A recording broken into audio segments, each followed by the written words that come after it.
Shalom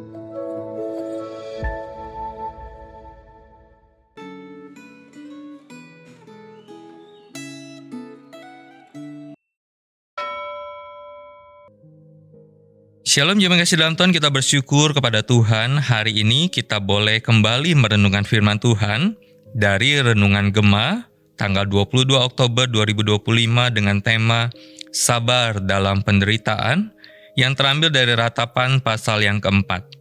Sebelum kita merenungkan firman Tuhan, mari saya mengajak kita terlebih dahulu berdoa kepada Tuhan. Mari kita berdoa. Tuhan, kami bersyukur hari ini kami boleh kembali merenungkan sebagian dari firman Tuhan.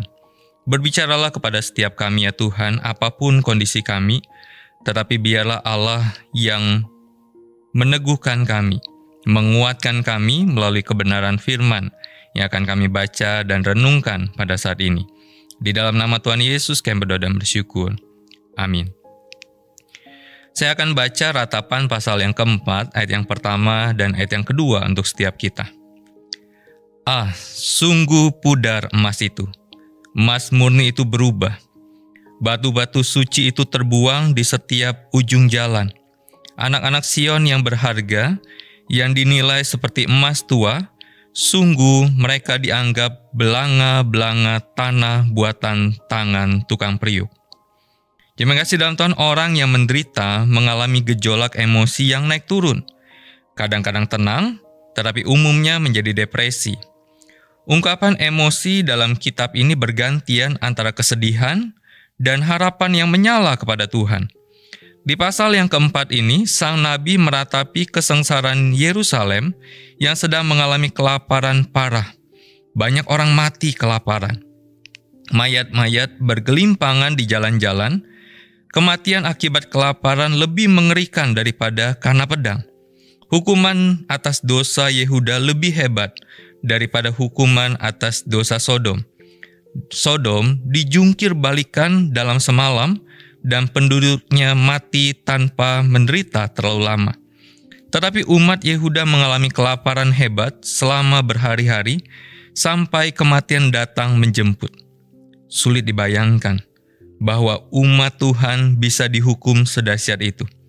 Akan tetapi, berhati-hatilah dalam menilai hukuman Tuhan.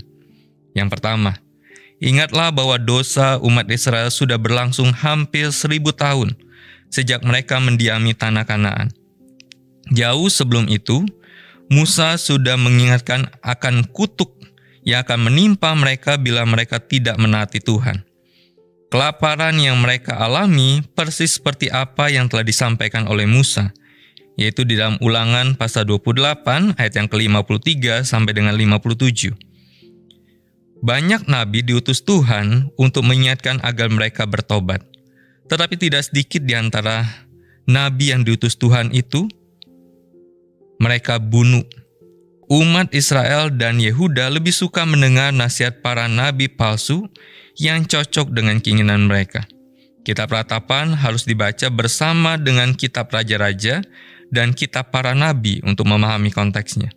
Kedua, meskipun beberapa bagian dari kitab Ratapan menyatakan bahwa tangan Tuhan sendiri yang menghancurkan Yehuda, pernyataan ini lebih tepat bila ditafsirkan sebagai Allah membiarkan atau Allah mengizinkan Yehuda menderita. Bukan Tuhan yang memerintahkan Nebukadnezar menyerang Yerusalem, tetapi nafsu ekspansilah yang menggerakkan Nebukadnezar menyerang Yerusalem. Itu yang bisa kita baca di dalam Yesaya pasal 20 ayat yang ke-13 sampai ayat yang ke-18. Yang ketiga, Allah itu adil. Allah mengizinkan Babel menghancurkan Yehuda, tetapi kejahatan Babel membuat Allah menghukum Babel melalui serangan bangsa Media. Yeremia pasal 25 ayat yang ke-12 sampai 14, pasal 51 ayat yang ke-24, ayat yang ke-34 sampai dengan ayat yang ke-44. Bacaan Alkitab hari ini mengingatkan kita untuk tetap sabar saat mengalami penderitaan, serta memasrahkan persoalan kita kepada keadilan Tuhan.